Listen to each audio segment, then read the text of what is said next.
Welcome to episode 1 of the Restorers podcast. We are so excited to get started with this new podcast to engage with you and share hopefully things that are going to be interesting, entertaining, edifying, and that we can learn more about what's going on in the world of Water Street and in the community of individuals that we connect with every day. Today, being our first episode, we have a special guest, actually from New York City, Josiah Haken, who is the Chief Program Officer at City Relief. And Josiah has been at this work for quite a while, coming alongside our friends and neighbors experiencing homelessness in the city of New York. And just want to start out, Josiah, could you tell us a little bit about City Relief and about the work that you do? Oh, absolutely. It's so good to be here. So City Relief is a mobile outreach program started in 1989 by these folks who just believed that when God wrote in Isaiah 58 that we're supposed to feed the hungry and clothe the naked and provide the poor wanderer with shelter, that God wasn't being metaphorical. We should actually do that. Yeah, we should actually do that. So they got this idea of taking a bus that's been retrofitted to open up on the sidewalk and create sort of a block party environment for folks who are experiencing homelessness to feel welcome, to receive a free meal, to get essentials like socks and toiletries, but then most importantly, to connect with our volunteers and our staff on a human level so that we can help point them and connect them to organizations. So it's not purely, even though relief is in your name, it's not purely relief. Correct. It's relief so that you can go beyond that. Exactly. It's all about connections. So the relief is what leads to the connections. Because we know there's so many people experiencing homelessness who are traumatized, who are stressed out, who are frustrated, who don't know where to go, or they go to the wrong place at the wrong time, or talk to the wrong intake door and end up getting turned away. Yeah. So what we try to do is try to create that sort of space where we can help people navigate those challenges and those barriers that actually can get in the way of someone getting off the street altogether. Awesome. How long have you been at it, Josiah? So I volunteered for the first time with City Relief in 2010. Okay. And then I just sort of stuck around. And it's like, classic nonprofit. You stick around long enough, they just put you in charge of stuff. I lived that story. Exactly. So you understand it very well. So I started out as an outreach leader, just taking teams out into the streets and trying to help our guests, who are experiencing homelessness, navigate the city services.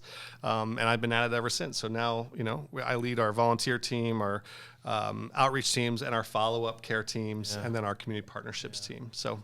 Yeah, what an amazing work you guys are doing up there. And I've heard great things from our partner ministries in the New York area and who see and know what you're doing. And I know your heartbeat for the individuals. One of the biggest challenges when you're walking with somebody or working in a ministry that's working with people experiencing homelessness, there's connotations and there's kind of, we make these assumptions about individuals who are experiencing homelessness. How have you encountered those, and how do you battle that as an organization and individually? Yeah, I mean, there's so many stereotypes and stigmas about homelessness in general. And so for us, what we try to do is we try to help our volunteers and our teams start with the basics, which is that every person is made in the image of God, has intrinsic worth just by existing. That they don't have to do anything to earn their help. They don't. There's no like deserving and undeserving poor. There's just people. And so if we can start there, then we can actually create spaces where people are treated like people. And then what we found is excellent customer service actually leads to trust. And then trust is what leads to transformation. Wow. So for us, we try to build that trust with excellent customer service and then help our volunteers and our guests understand that everything starts there with that experience. So helping our guests and helping both our volunteers and our guests sort of interact and create this space where they see each other as peers, as rather than sort of a transactional experience. It's an us and them environment. Yeah. Wow. I love that phrase. I'm going to try to get it. Excellent customer service leads to trust, and trust leads to transformation. Yeah, exactly. Yeah. Wow, I got it. That's fantastic. What a great kind of embedded culture for an organization like yours. And I think it reflects what we try to do here at Water Street as well. Candidly, I mean, so one of the things I get to do as part of my work is I get to kind of walk into missions with folks in the street and sort of experience their what they experience as they walk in the door. And I'm a huge fan of Water Street, because this is something that you guys embody in so many different ways as you try to create these spaces, like in your dining hall and the shelter intake process and the collaboration that you do to create spaces for people who are experiencing homelessness, who are experiencing trauma and health issues and abuse. Yeah. I mean, 90% of women who have experienced homelessness have experienced sexual or violent assault at some point in their lives.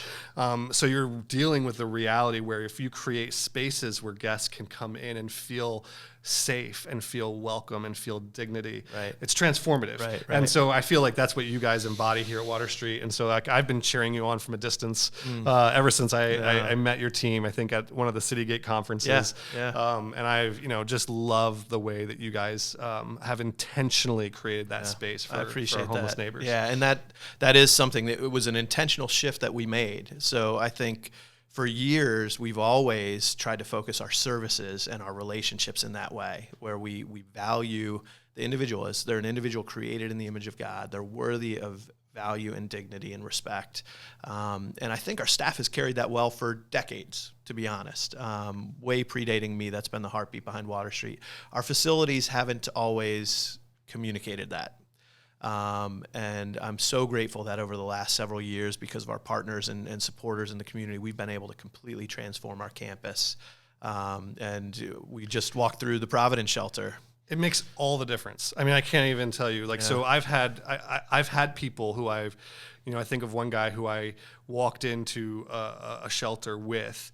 And it felt oppressive. Like it felt like you're walking, like there's metal detectors as you walk in, there's security telling you like empty your pockets. You feel like and honestly, like you walk into a lot of these shelters, these spaces that are designed to help people who are in the street, and it feels like you're walking into a sort of an enemy territory where you're not the reason the place exists.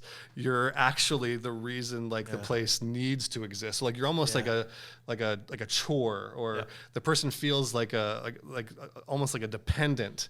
And when you walk into those spaces, it just reaffirms your feeling of your low self-esteem and helplessness and hopelessness. And unfortunately, that's become normalized, I think, because a lot of organizations spend so much money trying to, provide stuff for their guests that sometimes they forget that it's not just about the stuff you provide, it's the experience you create where that stuff is provided. Yeah, and who's it all for? Exactly. Who's it all for? I worked at a camp when I was in my college years, and I remember a couple of my coworkers, we used to joke about this, but a couple of them genuinely felt like camp would be such an awesome job, such an awesome place to be if it wasn't for all these kids. Yes. Right? Yes. And so that's the mindset we've got to guard against. It's so easy because because again, it's stressful, right? You're dealing with people who have very real issues and very real pain. And again, they will come in and they will project onto you what their experience has been. Yeah. And so what ends up happening is you almost have to like, right on the front door, right as you walk in, the first experience, you almost have to create a counter narrative around homeless services, that this is a space where you will be cared for as a human being, as a person with dignity, as a person with value. And because the mentality going into those spaces is that I'm not worth it. Yeah. And I need them more than they need me. Yeah. So there's a power dynamic between the person who's welcoming guests and the guests themselves. Right. Because the person at the welcome center, or whatever you want to call it, is usually in the position of power to say you can come in, you can't. Right. And so eliminating that power dynamic and almost creating a different kind of environment where it is a customer service experience. Right. I think what we tell our volunteers a lot is that, if Matthew 25 is real, then, the verse that says that whatever you've done for one of the least of these brothers and sisters of mine, you've done it to me. Mm-hmm. It's the famous verse. Well, if that's true, then that means every guest that walks through our doors and every guest I meet in the street represents Christ. Yeah. And if Christ is the one who died for me, then I don't just owe this person my compassion. Right. I owe this person my appreciation. Wow. And so I actually need to be grateful for the opportunity to even be in the presence of this person who gets to somehow embody the Christ who died for my salvation, right? So there is these dynamics that I think a lot of people miss in the effort to just to meet needs. And I love what you guys are doing here at Water Street, because it's, again, I don't see that because there's a priority on the experience, on the dignity, on the human. It's beautiful. Well, and there's definitely an intentionality that has to be there, because you can't completely eliminate those dynamics of the power differential, right? Because somebody is coming through the door needing assistance, needing help, and somebody on the other side is part of the pathway to receive what's needed. So you can't completely eliminate that, but what can you do to counter that narrative, to create an experience that doesn't feel that way, and really values the individual? And that goes back to building trust, right? That's the end goal, because we know trust leads to transformation, as you said.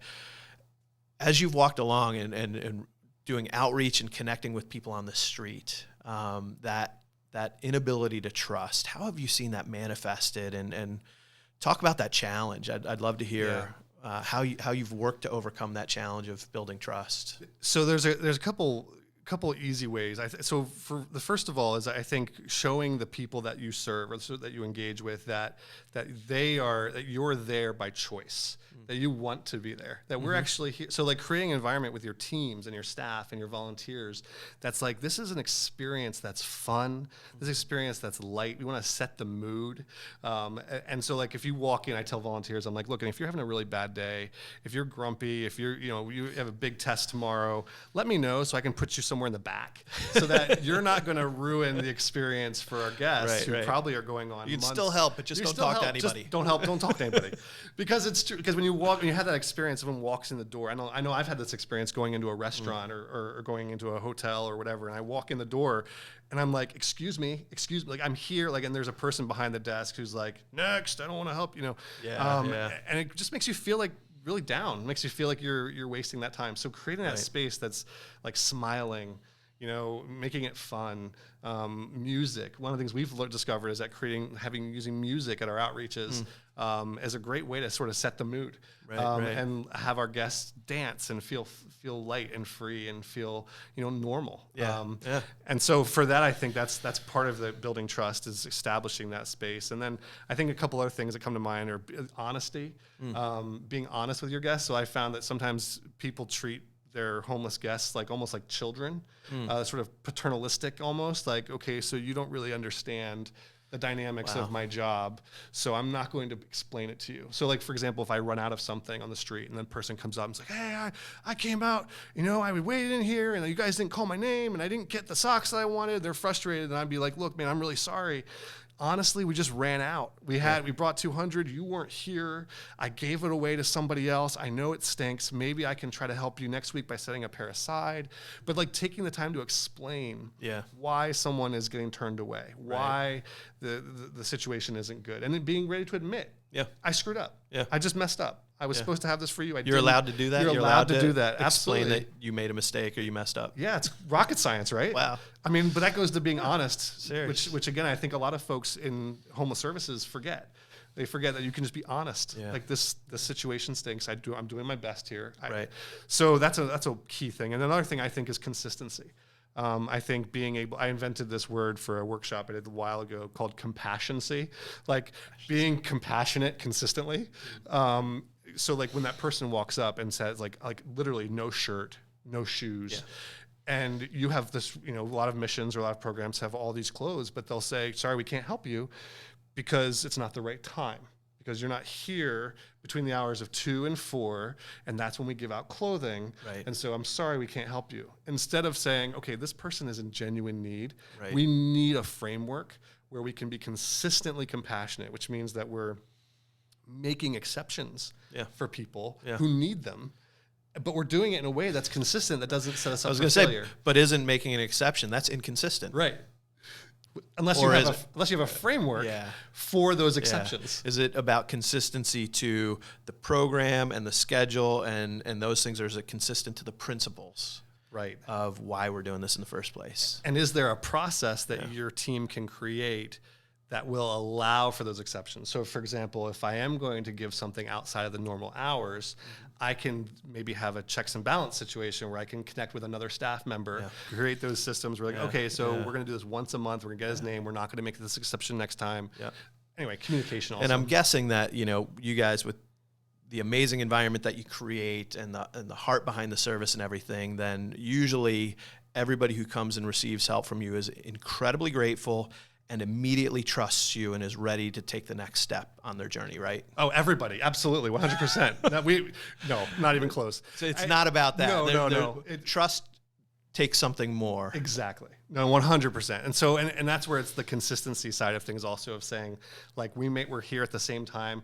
If we say we're going to be somewhere, we're there. Yeah. If we say, so like, I think of like Brene Brown is a leadership coach and guru, and she writes this book, Dare to Lead, which has this great expression as what is it? Clear as kind. And I feel like there's a level of clarity that's kind, where you're just clear with somebody, and if they don't like it and they curse you out and run out the door because they, you didn't respond to them the way they want. Right. Sometimes being clear is the kind thing to do, and say, okay, well, maybe that person's not ready today, but maybe tomorrow. I had one guy who got into a huge fight.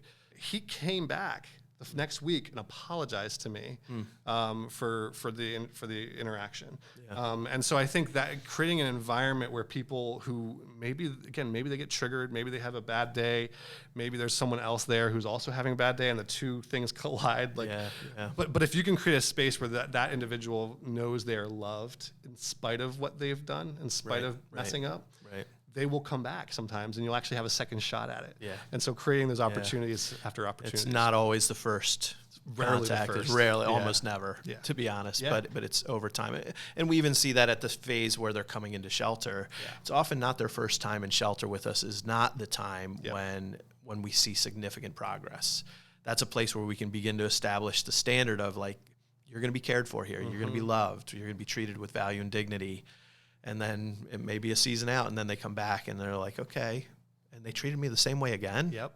And I think that's something that stands out to us. And it's, as we've shifted things, just that realization that I've left, I've screwed up again, I come back, the shame that can come with that. But when they're received with the same level of love, compassion, dignity, remembering their name, remembering, hey, how are you doing? Are you okay after all that experience? We're here for you. You see the reaction of some of our guests to that, and just like, oh my gosh, like they didn't write me off just because I left. It's almost like there's something to this whole grace thing. It's bizarre, right? It's almost like there's something. Jesus to was it. onto something. He may have been. He may have been. Why do we doubt? The last thing I want to touch on, because we're going to have some conversation with one of our life coaches in a little bit, who actually had spent time here as a guest as well. But that experience of coming in the door, you've mentioned how you've walked with people that you've been getting to know on the street into a shelter, and that experience.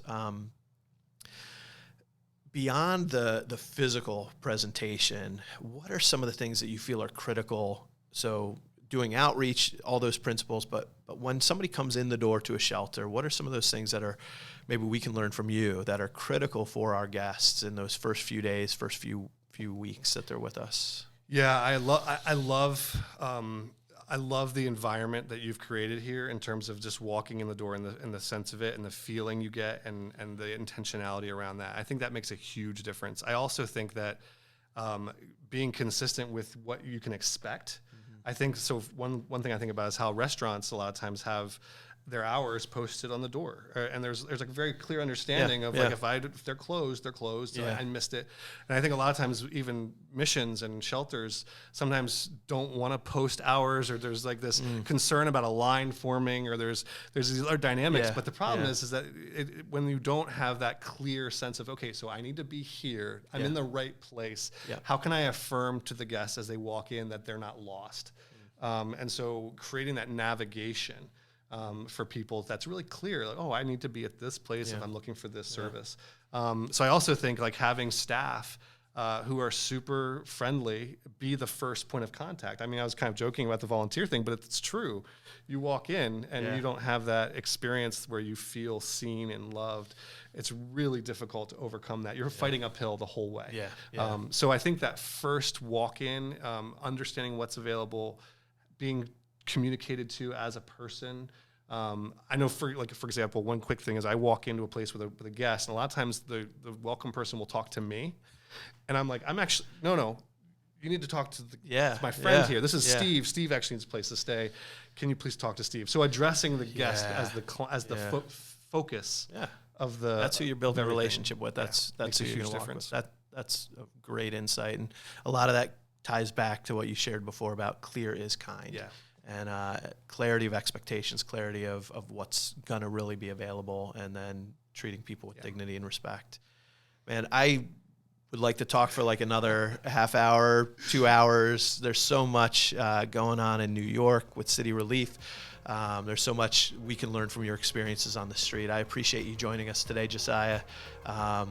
Just really excited about the work that you're doing and how we've learned together on this journey. So appreciate you being here. Thanks again. My pleasure. Thanks for having me. All right. I want to give a profound thanks to our Season 1 podcast sponsor, Rogers & Associates, who's helping us tremendously in this first year of the Restorers podcast. They're a wealth management firm that helps clients become financially independent for retirement. You can learn more about them online at rogers-associates.com or by calling 717-560-3800. That's Rogers, RODGERS-associates.com, or by calling 717-560-3800. Thank you so much, Rogers & Associates. Welcome back. We're really excited for the second part of our conversation today to follow up on some of what we were talking about with Josiah around the experience of our guests, individuals who are experiencing homelessness and making that transition. As Josiah connects with them on the street in New York, we experience that here at Water Street, where guests are coming in, whether they're coming from a broken housing situation or whether literally they're coming from the street and that experience. And so to join us for the second part of our conversation, I'm excited. We have one of our newest staff members, Lawrence Herbert, who is a senior life coach here at Water Street and has been on. How long have you been with us on staff? I've been on staff here at Water Street for approximately 2 months. 2 months. Awesome. And jumping right in as a senior life coach, caring for our guests and connecting with them. Lawrence, thanks for being here today. You are so welcome. Yeah. And so, as I mentioned with Josiah, we were talking about this dynamic of how difficult it is to build trust with individuals who've experienced so much trauma. Mm-hmm. Then that transition. You've experienced that yourself. I have. And so you're currently on staff, but that wasn't your introduction to Water Street. It was not. I currently showed up at Water Street a couple years ago, and during that time we were really activating the old CES, which is the shelter. A really dark place, really dark, very cold, very, very lonely type of place. When I walked in the door, I didn't know if I wanted to stay here or leave. I did have the courage to stay and walk through the transition of the shelter that we offer here, which is not the program. You know, you're not at the program point. You're just shelter and trying to get some food up in you, get some rest, maybe get some clothes to wear, a few things like that. So I was really, it was really a scary time for me. Yeah. And our here at Water Street, we've done shelter in different ways through the years. Mm-hmm. And at the time that you came through, we had an old cinder block building with a lot of bunks. I think on the one side, we had about 45 bunk beds packed in together, just a few feet apart. And we were making the best we could of the space we had. Absolutely. But the experience wasn't what we wanted, wasn't what we know is important for our guests. And so, tell me about that. When you walked in the first night staying in shelter, what that's like when you're packed in a room with guys like that. Well, the first night for me was very cold, and there was a lot of men, and there was really no room to move. I couldn't really find my niche in there because I didn't know what I was supposed to do next. You take a shower, there's a line for a shower, there's a line for a sheet, there's a line for a pillow. Where do I sleep? Where is my bed? What side of the room it's on? Like you just said, Jack, the beds were packed on top of each other, one after another. So my experience was at that time to give up. I was going to turn around and go the other way. God held me in here, and I stayed, but I personally wanted to leave because I was afraid. Yeah, and it breaks my heart to know that that here at Water Street, and honestly, at missions and shelters all across the country in different cities, that's often the experience. Because we're looking and you're balancing these two challenges of caring for as many people as possible. So you want to get as many beds in, but recognizing that when you overload a space, you're creating a context that is dehumanizing, and that can be really painful to somebody's experience. And I was also able to focus on the staff that particular night, my first night, and there was maybe 2 men and maybe 1 woman, and you can tell they were just overwhelmed. It was just so much coming at them at one time. When you're coming in that type of way, we all were desperate. We were desperate people, and we all had needs. And we needed our needs met like right now, you know? And the staff, they did the best, but they were overwhelmed. Overwhelmed. And we have, as I was talking with Josiah, like, we've always hired and found staff who have just an amazing heart for our guests, to truly love them, truly want to come alongside and walk and serve with them. None of us are perfect. Not at all. Not at all. But really with a desire to do that. But in that context, even the best heart, it's overwhelming. It's overwhelming. Yeah.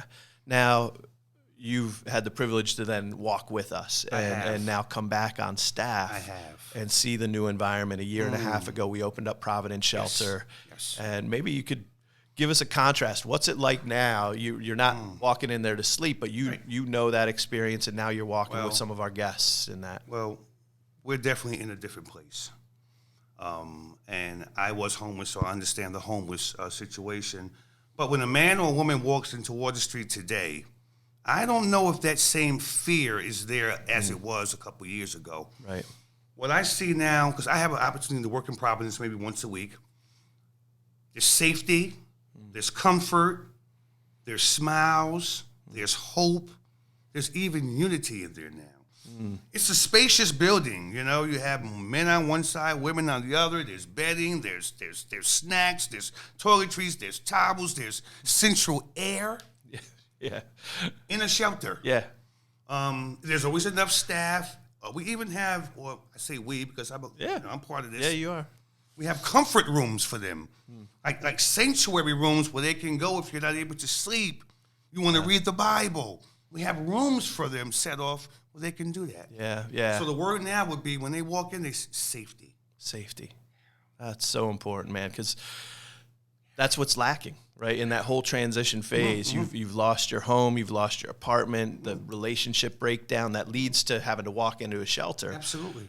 All of those things have been eroding at that sense of safety. Yes. And being able to, that means so much to hear you describe that, having walked that journey. Yes. That's so important. And I think the comfort rooms that you talk about, man. Excellent. That was actually birthed out of the overnight staff. Wow. Who were working with the guests, and as we were talking about what do we need to put in this new shelter, and their conversations with the guests, it's that the guys, first time off the street can't sleep. You've been experiencing trauma from all kinds of directions, and now you're in a room as safe as it might feel, as aesthetically pleasing as it might be. Yes.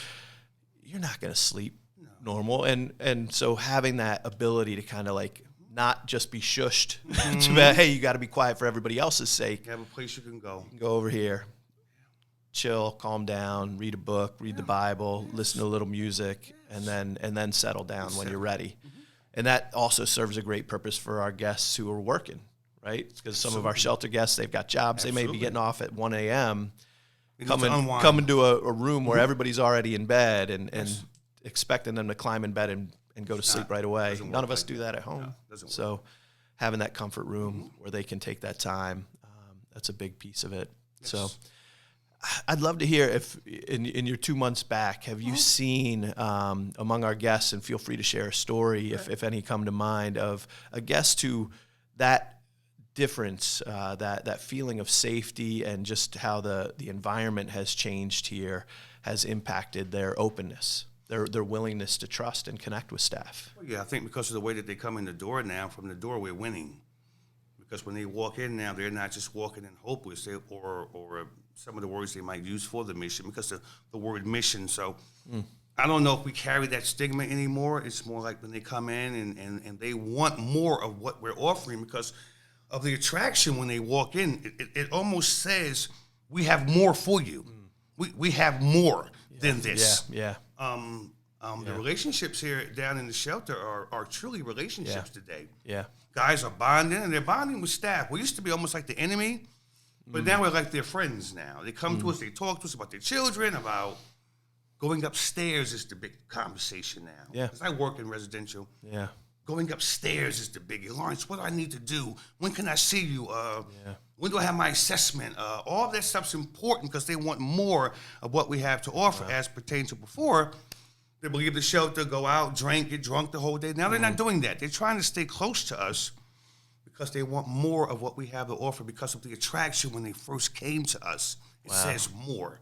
Wow. That is. And that did that for me because I came here with 10 years clean from drugs and alcohol when I showed up here. Right. And when I walked in here, I said, oh, this could never happen for me. How did I get here? But I wanted more because I had staff people talking about different things about God. And I wanted more. So I stayed. So, yeah, our word today is more. They're hungry. Yeah. Every day, guys are trying to figure out, how do I get upstairs? What do I need to do? I don't need to work right now. I just need to. Well, and that's beautiful. That really hits home for me because some of our transition when I've been in this role, we've struggled with that for years and years and years. We'd see 10% of our guests who come into shelter actually elect to go further. To take that offer of more and come into our residential. Absolutely. And we see that in a lot of programs across the country where there's almost a distinction. You've got shelter and you've got residential, and it's two different populations. Very, very rarely do you see somebody making that leap from shelter to residential. And one of our desires was we didn't want residential to just be some magnet program where people are coming. Yes. We wanted it to be for those men and women coming off the street where they would understand there's more for you. You don't have to do this cycle. You don't have to just rush out and try to do it on your own. And to hear you describe that and define that really speaks to what we were trying to accomplish. And we also have all kinds of avenues here. I mean, you have the program, the res, of course, if you can come up and you do our program. Right. Which is we're trying to get you committed and connected to something higher than yourself. The reference point, we try to teach them the reference point should not remain you. The reference point needs to be somewhere else. So when they come in and they say, hey, man, I'm not worried about working because our program is not a work program. It's a program to bring about connection to something, some life skills, and some job training before you come to talk about, I'm going to work. So we give them 3 to 4 months to kind of work with that, get something underneath their legs, get something, connections and stuff, and then we piecemeal, we give it to them. Part-time job, certain things like that. So work your way in.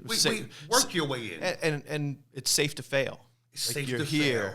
Yes. If things don't go right, you got somebody to come back and process with. You got somebody to help you navigate the next steps, and that's part of that model. Whereas when you're trying to do it on your own, things go wrong 2 weeks in, and the way am I turning? Yeah.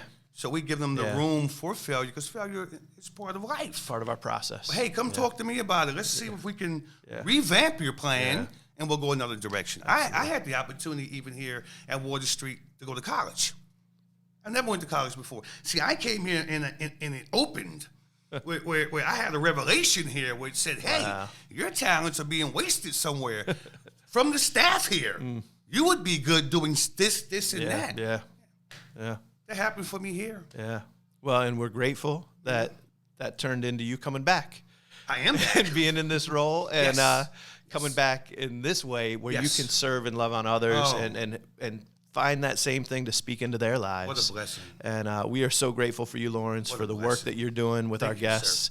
We're grateful for the time you spent with us this morning, and I'm just looking forward. I hope you who are watching this appreciate this journey that Lawrence has been on and what we're trying to provide for our guests here. And imperfect as we are, trying to learn the lessons of the past so we can provide that environment of safety and where people will want to engage in more. So thank you, Lawrence. Thank you very much.